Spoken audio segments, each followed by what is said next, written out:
Hello and welcome back to another YouTube video. Today I'm going to be doing my 14.21 mid-lane tier list. If you have content, like, subscribe, and let's get into it. There were a lot of changes this patch. Actually more focused towards mid and low elo. A lot of my S tier from the previous patch got hit. The likes of Asol, Nasus, Brand, Galio all took a bit of a hit this patch. Combined with some of the D tier also being buffed up. The likes of Corki got a big buff this patch. Aurelia, who was underperforming, Azir, Kiana, Talon, all these champions ended up being buffed, and they did gain quite a bit from it. So let's cover the tier list. The D tier is going to actually consist of some different champions this patch. We have Lucian, who does remain here. This pick tends to be pretty underwhelming in mid elo, very reliant on spacing efficiently, maximizing DPS, and overall his power has been quite aggressively shifted into his passive, which helps him in 2v2 lanes rather than the 1v1 lane. You might have seen him at Worlds. He's not been performing great there, and overall, yeah, the champion does sit in my D tier for the moment. Ezreal, Tristana, same kind of thing goes. Both these champions up a point were strong and competitive. In Ezreal's case, it wasn't quite as egregious. Like he had a a bit of time there, but he was overperforming in bot lane, so that's why they ended up nerfing him. In Tristana's case, she ended up getting a full kind of like a rework, basically trying to push her back towards being a good bot laner and less of an oppressive mid laner who can just auto shove every wave. They've actually to a degree been relatively successful with it. Bot lane Tristana has been looking to go towards the likes of Collector. Mid lane Tristana can also do a similar thing, but just looks to be slightly more underperformant. Does currently sit within my D tier. Smolder, obviously, this champion's really frustrating. I know a lot of people really dislike it. I too dislike it. I think it's got a pretty unhealthy kind of play style for the game, very much reliant on hitting stack break points to really be useful within the game, oftentimes putting your enemy team on a timer, which can feel quite frustrating, or your team on like a timer, so you can't really do a huge amount around this champion until it has hit its certain thresholds to really be useful within the game. Obviously other champions do have similar things, but not quite to the same egregious level as the likes of Smolder. I wonder if in time they'll end up like smoothing out some of these like thresholds to make it a bit less difficult and a bit more maybe easy to kind of like play with this champion. That might be something they look into, but yeah, for the moment he does sit within the D tier. Azir remains in the D tier. He got buffed this patch. It wasn't really enough. Obviously, Azir's only ever going to really sit in the C and D tier. If he's any higher, he'll become a competitive monster, 100% kind of presence. So C, D tier does end up where he remains. The buffs are nice, not impactful enough though. Just keep him as like mid D tier option to like a higher D tier option, but still not really that close to escaping it. In Kiana's case, she makes the jump into the C tier. The buffs this patch were good enough that she ends up being a bit better from them. Kiana's still one of those champions which I'm not going to really recommend unless you're very comfortable on the pick and willing to sink a lot of time into it. There's a reason why this champion is kind of like the Rengar of the mid lane. If you don't put a ton of time into learning it, then it can feel really underwhelming. In the case of the other C tier picks, we still have the likes of Akshan, who does tend to be very elite skewed at this point, tends to be a bit harder for a lot of people to really wrap their heads around. Not to the same kind of extent as Kiana, but there's a lot of like component buying going on. I know what's the Akshan mid lane player? Phantasm, I think it is. If you want to watch any Akshan, I'd recommend checking him out, as he tends to be really proficient at the champion. Zed remains within the C tier. This champion obviously kind of similar, akin to the other two picks here. Also very frustrating for a lot of people to play against. Twisted Fate and Fizz have been underperforming for a while. Twisted Fate obviously was very strong back when he was very dominant as an AD top laner. He hasn't really found his footing in the mid lane since. Thus, he sits within the C tier. In Fizz's case, he's being buffed in 14.22. His most prevalent time was back when Storm Surge and Lichbane obviously went into the last split, or the split before that, where he was really oppressive with those two items. They progressively got nerfed down. Obviously, Storm Surge more recently got buffed back up, but he was nerfed back in the past, so it wasn't anywhere near as egregious, but he does sit within the C tier at the moment. Definitely not doing the hottest, but can also, kind of akin to Zed, be very frustrating for a lot of people to play against. Dropping down to the C tier, then we have Swain, who has probably the biggest drop of this patch, going all the way from my S plus tier to the C tier. This champion got reworked this patch. They wanted to make him more they just wanted more people to play him. Realistically, he was overpowered for like the longest amount of time, but no one played him because no one really enjoyed him that much. The changes, obviously, this patch ended up just tanking his win rate. He dropped like 80% or something. The kit overall just isn't. I mean, it's supposed to be more consistent, but oftentimes fight durations just don't really go long enough for him to get full value out of it, and it can oftentimes be quite punishing. Obviously, Swain's laning phase can be quite weak as he doesn't have consistent DPS. He's more kind of like has to lean into his burst with like EQ combo, and if you miss your E, then it gives like windows of opportunity for people to punish you. At the moment, yeah, he's going to sit within the C tier. I imagine the buffs will definitely help him out, but he's definitely underperforming in his current state. In Kassadin's case, I swear this champion can't be strong for more than one patch. It gets nerfed almost instantly oftentimes. There's very rarely a patch where Kassadin isn't either like borderline OP or just outright OP or just weak, and he's back to just being weak again, which is unfortunate for Kassadin mains. Obviously, it'd be nice if this champion was more consistently just balanced. It's obviously intentionally supposed to be stronger later on to the game, but now it can oftentimes feel quite underwhelming with the fact that his laning phase obviously is very weak, very punishable, and it can definitely feel quite exploitable in a lot of situations. He drops all the way down to the C tier. Moving up to the B tier then, we have Talon. So Talon obviously got buffed on his core ability this patch. His W gained some outgoing damage, I believe, off the top of my head, which does help him in the jungle, obviously, helps his clear, but helps him really quite aggressively in the mid lane. He needs it to shove waves, he needs it to trade, and all that really did help him quite a lot this patch. Combined with the changes going into 14.22, I'd recommend looking out for Talon as being one of the front runners of like an I don't want to call it an assassin patch, but it definitely is targeted towards buffing up assassins, making them feel easier to play with like the minion timings, the nerfs towards like barrier as a defensive option. Overall, yeah, Talon definitely going to be benefiting from next patch. Definitely benefited from this patch. Goes all the way up to the B tier. Aurelia, actually I'm not going to talk about Aurelia yet. I'll talk about Yasuo and Yone. Both these champions obviously lost some power. Yone through direct nerfs and bulk nerfs. In Yasuo's case it was just the direct bulk nerfs. Yone lost some W damage on his, just lost some W damage. He lost 1% on that, all ranks, which does hurt him, hurts his trading. The main thing, obviously, is the bulk nerf. That does drop him down towards the bottom of the B tier. Yone and Yasuo, actually, are both traditionally more elite-skewed picks. If you put a lot of time into them, you'll be very much rewarded. If you don't, they're not things I'd really recommend, like, coming to mid lane and then just like instantly going and playing. If you want better AD options, obviously Nasus to get nerfed this patch is still a pretty accessible option. Neferi, Renekton, Pantheon can all be quite nice options, but most of the AD options in the mid lane are just traditionally pretty elite skewed. Actually, one of the other mid lane options which I meant to talk about, which I've added back onto the tier list, is Caitlyn. I was surprised that Caitlyn had once again gained player rate, and when I looked at who'd been playing her, I didn't press the right button. It's F11. Whoops. Yeah, Nemesis has been playing her, which is why her play rate's increased. It's always interesting to see like how certain individuals can actually like promote picks so aggressively. And yeah, in Caitlyn's case, once again, her play rate's increased. I ran into Nemesis yesterday, I think, and yeah, it looks fine, to be honest. I still think Caitlyn has the issue of being relatively exploitable as like she's squishy marksman champion. She doesn't have great getaway tools, like her E is her solo functioning getaway tool. And obviously traps can be utilized if you're able to like get them at the right angle and then use that to kind of avoid ganks. But yeah, oftentimes she's quite punishable. Her range does make up for this though, like 650 range is very, very high. And if you're playing around it correctly, then that can be quite powerful. If you're not though, it's once again one of those picks which I'm just not really going to recommend. Oftentimes marksmen tend to be pretty elite skewed as they revolve around kiting and utilizing the full extent of their range, which people in lower and mid brackets just aren't really aren't going to consistently do very often. So yeah, Caitlyn sits towards the low end of my C tier, but I definitely think there is potential for this champion to obviously be quite good, especially with some of the buffs she's received more recently. Aurora sits within my B tier. Obviously, once again, a pretty elite skewed champion. Relatively new to the game. It looks like we now know the like peak of her power curve. Like once you've invested a lot of time into this champion, she's obviously very powerful. She's obviously seen a lot of competitive play and is, I believe, permaban at Worlds this year.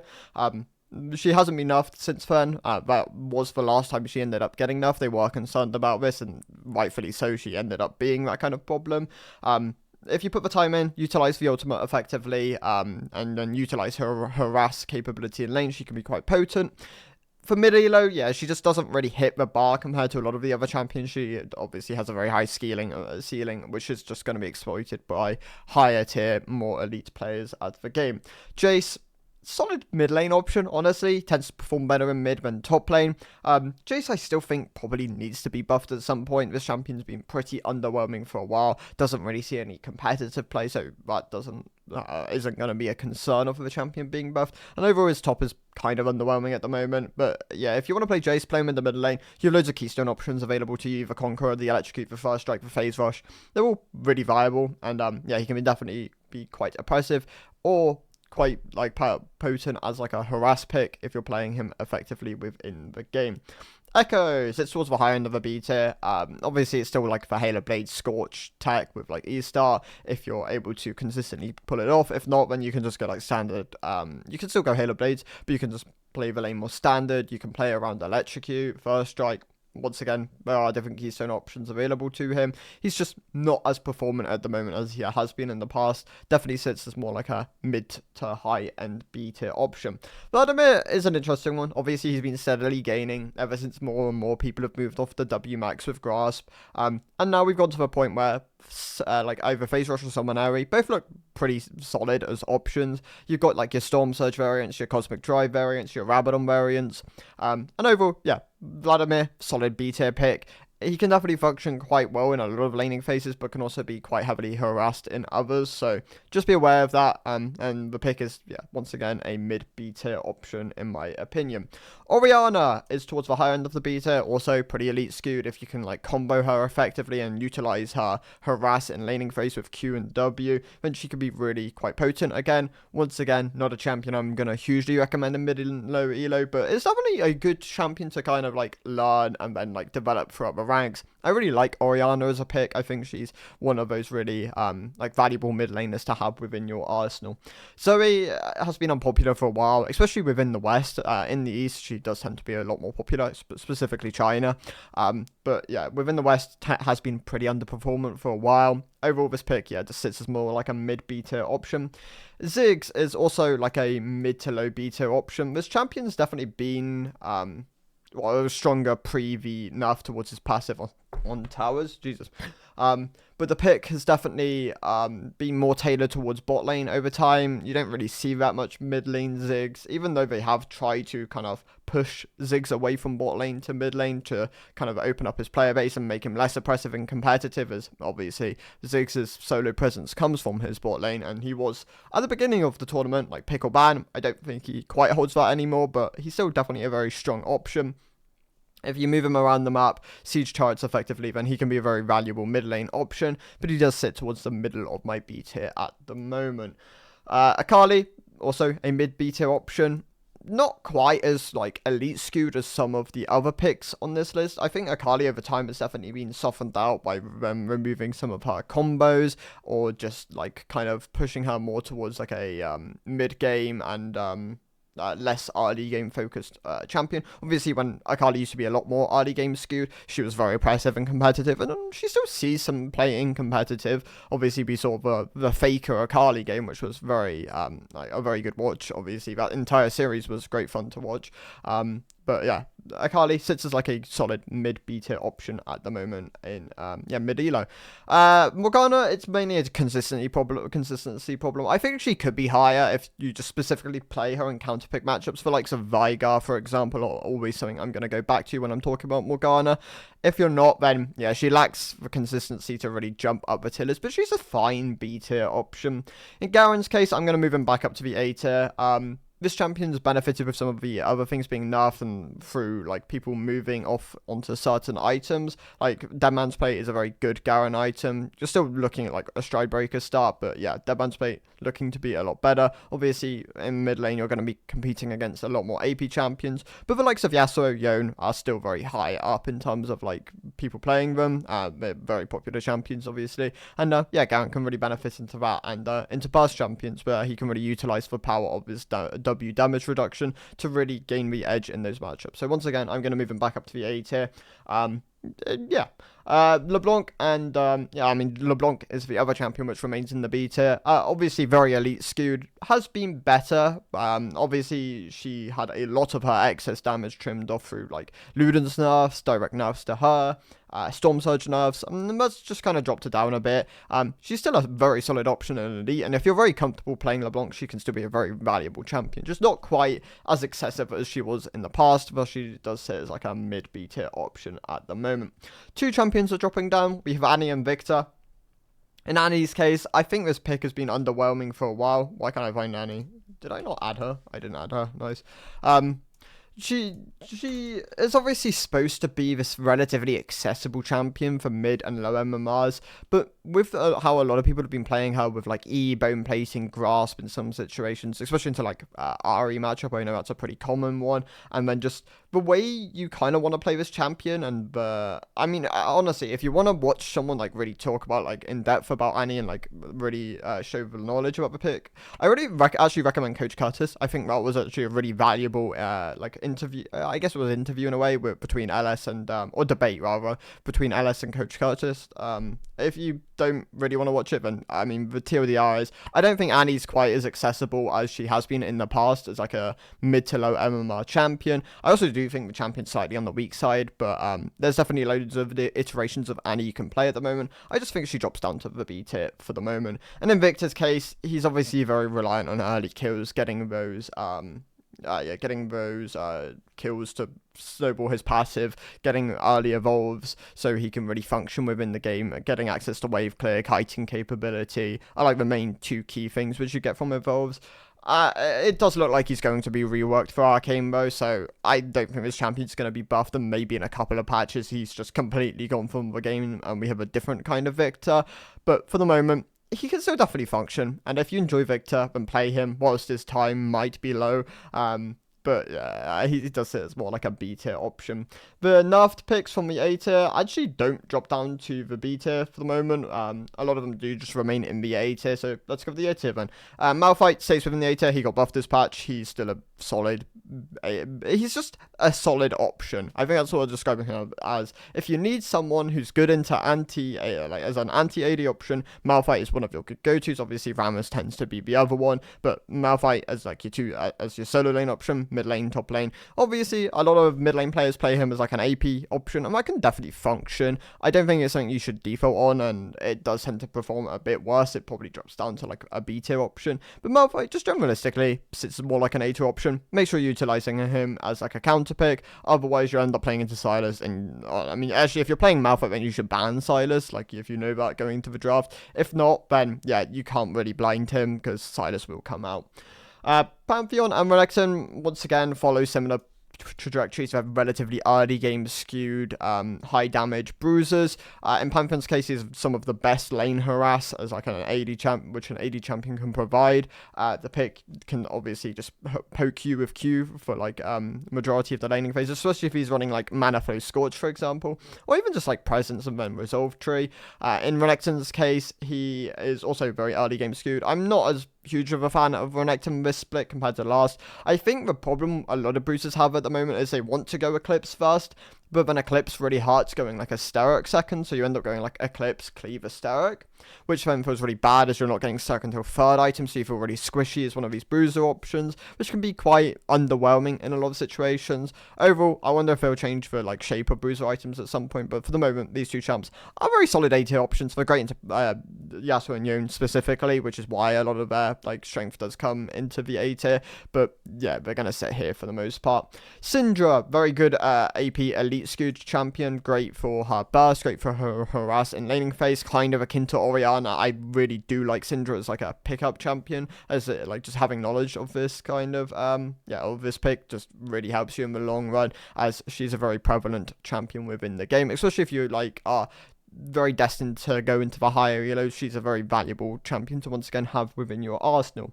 Gragas is still a very solid A tier pick, but champion doesn't tend to function as well within jungle, and it's still a fine top laner at the moment. But yeah, in mid lane, you tend to play him as like a burst mage, and it can definitely function. If you're very confident on Gragas and you like nail the combos consistently, then he can definitely be someone you find a lot of success with. Very solid A tier option. Nico is very unpopular, but she's still a pretty solid A tier pick. Kind of akin to Heimerdinger. Actually, I maybe not. Nico, yeah, very valuable, has a great harassing laning phase, and her ultimate is obviously one of the strongest within the game. Like, if you land a multi-man Pop Blossom, then that can really determine a lot of the fight situations. What else we have? We have Talia, who is also in my A tier. She is, once again, pretty, like, simple in terms of how you want to play her, like the direction of the champion. You shove out waves, you look to roam onto sides, utilizing your passive, your wall. And that tends to just be the very standard kind of way of playing her. Obviously, if you can't combo, or like can't consistently combo enemy laner, your E has a lot of, just doesn't really have value within the game, then this champion can feel quite underwhelming. You don't really want to blind her that much, but if you find the matchups which you feel comfortable playing her in, then yeah, she can be quite a valuable champion within your arsenal, especially because she does see competitive from time to time, so that can definitely feel quite nice if you like have something to kind of go back to if you like watching competitive, for example. What other champs have we got here? So Vel'Koz, I'm kind of I'll leave him in the A tier for the moment. He's being buffed in 14.22, so I don't think I have to drop him down this patch. Obviously, he's not performing as well at the moment. I still think he's a very solid champion. I think if you're good at him, then you can definitely find a lot of success. Obviously, the main Vel'Koz player is Azap. Like, if you want to watch someone play Vel'Koz and learn from, then watch Azap. He, especially if you're like excited to play Vel'Koz with the buffs next patch. If you're not playing Vel'Koz, then his placement doesn't really matter that much for you because you're just not gonna pick up the champion. He tends to be more of a OTP dependent pick, so yeah, he sits towards the lower end of the A tier at the moment. Neferi and Malzahar are great low elo champions. Obviously, Malzahar auto clears most waves. Neferi is probably the easiest AD mid laner you can have access to. Point and click, it's just a stat stick assassin, which is a kind of unique in a way, but yeah, the champion does sit within the A tier at the moment. Did lose some power with the item changes going into 14.19, but it's still, yeah, very simplistic to play, so still solidifies the slot within the A tier. In Malzahar's case, yeah, just auto shoves every wave. It's a great anti-carry. Has, very, like, easy play pattern, which can be quite comfortably picked up without a huge amount of games. Diana still sits within my A tier. Still a great early game assassin. If you can like really snowball your advantage, she could be quite valuable. In Cho'Gath's case, he's a great tank option, oftentimes being able to beat out a lot of the melee picks within the mid lane, especially with like Hail of Blades and or like a Q max variant, or even just an E max variant. Like there's loads of different ways you can play Cho'Gath within the mid lane, like whether it's like an AP or a tank kind of alternative. He's just a very valuable mid lane pick. His main weakness obviously comes from his kiting, like being kited. Like if you have tools within your kit which either are great tank shredding, like inherent great tank shredding capability, or inherent great kiting capability, it can really be quite hard for Cho'Gath to ever play into you, which is where his like main and biggest weaknesses lie. Cassiopeia is probably going to move up to my S tier. I still think this champion is very good, especially into short-range compositions. I don't think she's blindable. I think you can definitely still be punished for playing a pick like this. But if you're very comfortable playing Cassiopeia, actually, I'll have her as a high A tier option. But if you're very comfortable playing Cassiopeia, I still think this champion is a great go-to.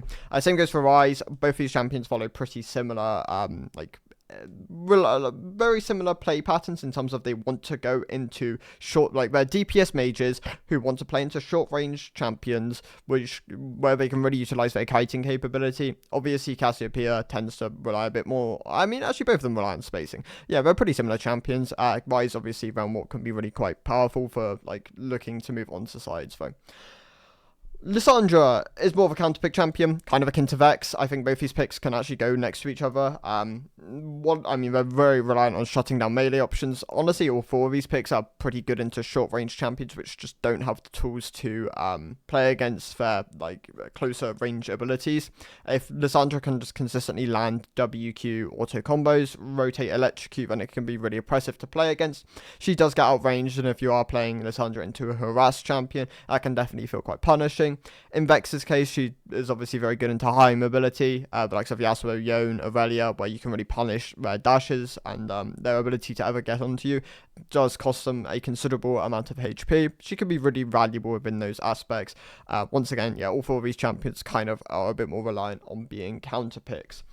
What else we have? So with Xerath, who is a great artillery mage, one of the best within the mid lane, probably just about outshined by Lux. That is the one champion I'd say is slightly higher than him at the moment as like an artillery option, but he's still very potent and a great high-end A-tier option. The other A-tier picks are Ahri, who is a very safe, good burst mid mage with obviously great safety tools in her ultimate, great upfront burst with her EQ-W combo, and obviously combining that with electrocute, and if you're ahead of the curve, she'd be really quite valuable. Obviously she can definitely feel underwhelming if behind the curve. Her damage isn't as high as a lot of other options, like her DPS isn't going to be as consistent, more reliant on that burst. And there are like build variations which you can go, like you can go some of these more maybe not brute 3, but like healthier options for like of Leandry. We've seen a lot in competitive, but things like Lichbane, Malignance, you still have a lot of other burst options and alternatives open to you, which can definitely like give her a lot of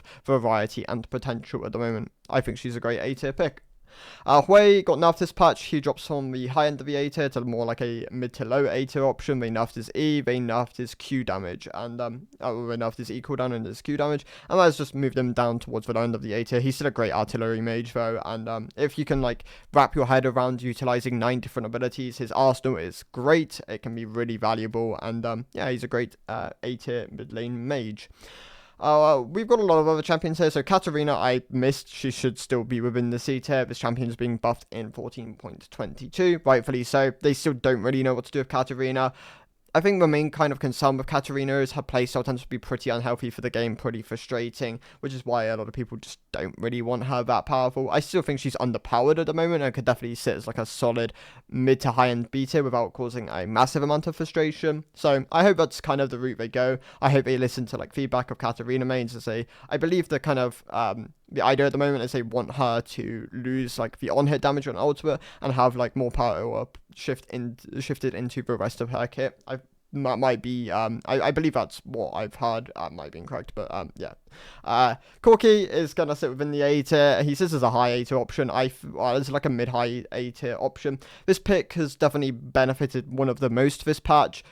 Really like benefiting from his passive buff and his I believe his passive was buffed, his W buff was buffed, and his R was buffed like quite egregiously. And that has once again really helped him, solidifies him as a great mid A tier option. He's being nerfed in 14.22. I mean, he's obviously very strong and elite at the moment. Very potent as a bot lane option. Looks to be better within the bot lane than mid lane. So I think Corki ADC might sit as like a almost S tier option in the bot lane at the moment, if not just outright an S tier, especially when you get into elite. I think he's probably the best bot lane option in the game. But yeah, Corki sits within the A tier for the moment in the mid lane. In Aurelia's case, she got buffed this patch, moves up as like a low A tier option. I still think this champion obviously is pretty elite skewed, pretty OTP dependent. Like you need to put a lot of time into Aurelia to really get a feel for her kit. But she's, once again, a pretty solid option. And if you're comfortable playing Aurelia, then she's good to go. The buffs were really beneficial to her this patch. Combined with the fact that she's being buffed next patch as well, and it's looking like being a buff towards her sieging potential, which is absurd. A champion like Aurelia, who is already really good at like a plethora of things, being able to siege as well could be a very scary thing and definitely make her very potent within a lot of games. We've got a lot of champions here. So Heimerdinger is going to sit behind my A tier. I believe this champion's very close to making the jump into S tier at the moment. He is in a very strong spot. Has been for a while. Like I always believe Heimerdinger has been a pretty good option, especially when they moved him from being a like support more towards being a solo laner, pushing him more towards his AP ratios and his scaling to an extent. And I believe he's a very good A tier option at the moment. The 3 champions dropping down from the S tier are Brand, who yeah, took a bit of a hit this patch. He obviously was overperforming across like 3 different roles and really performing in China. He drops to being more like a mid to low A tier option. Definitely took a bit of a hit there. In ASOS case, they nerfed some power out of his E. It also hurt him quite aggressively. The pick was very reliant on just clearing waves, sitting back in a lot of situations, especially lanes where he could never really punish with Q. And yeah, nothing his ability to kind of last hit in a way as well has definitely left him in a bit worse of a spot, combined with some of the health being taken off of him at the early levels. This champion, yeah, drops from the S tier to like an A tier option. If you're comfortable playing ASO, he can still be quite powerful, especially later on in the game where he scales quite aggressively. 6 champions there for that. So we have Nasus, who drops down to the A tier as well. Got nerfed this patch primarily for top lane, but obviously mid lane Nasus was still a very potent option. Just puts him down from the S tier to like a high A, mid A tier option. I'd say he's probably like here, for example. Champions moving up, we have Silas. So Silas obviously doing really well in Elite at the moment, and just generalistically is doing really well, especially with like 2 different build variations, the Bruiser and the Burst variant. If you didn't have access to both, I think he'll probably still remain within the A tier, but just having like a lot of options within his kit really like gives him the push into the S tier. He is big enough to 40.22. Obviously he's doing very well at the moment, and yeah, if you're very comfortable playing a Silas, you're probably gonna stick to this champion as like the as like your default option. It'll be interesting to see what the nerfs are, but yeah, for the moment, yeah, really strong option. Lux and Veigar are the other 2 S tier picks. Both these champions obviously great. I mean, in Veigar's case, he's great scaling, great burst potential. Here's one kind of like yeah, his biggest weakness is his cage. Like, if you can't place your cage effectively, then you can be punished quite aggressively. He's pretty susceptible to dive if you're caging poorly. If you cage well, then this champion, very solid S tier option. In Lux's case, she's probably the best artillery option within the mid lane. Very valuable as like being able to just look to sides as well. Like, it's something a lot of people don't understand about Lux. It's not only just she has great wave clear potential, but her ultimate, if you're playing with like CC side lanes, can be really powerful. Like a 700 damage ability if you're ahead of the curve, just being able to slap onto someone can oftentimes just swing entire fights on both sides of the map, which is, absurd, can be really valuable. And, Lux, I think, is a really slept-on mid laner. Even though she's really popular, I just don't hear a lot of people talking about just how strong she is as an option.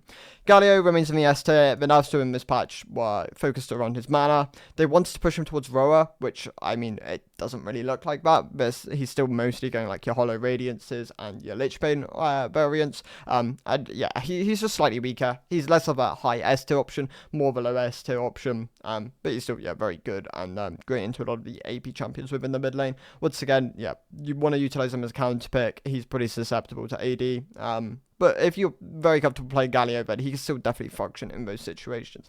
And then Anivia is still my solo, is now my solo S plus option. Swain was here with her, but Swain obviously lost a lot of power this patch, drops all the way down to the C tier. Anivia stays with me S plus tier. Her mid, early, late game all still very strong. Great wave clear, great burst potential, great control.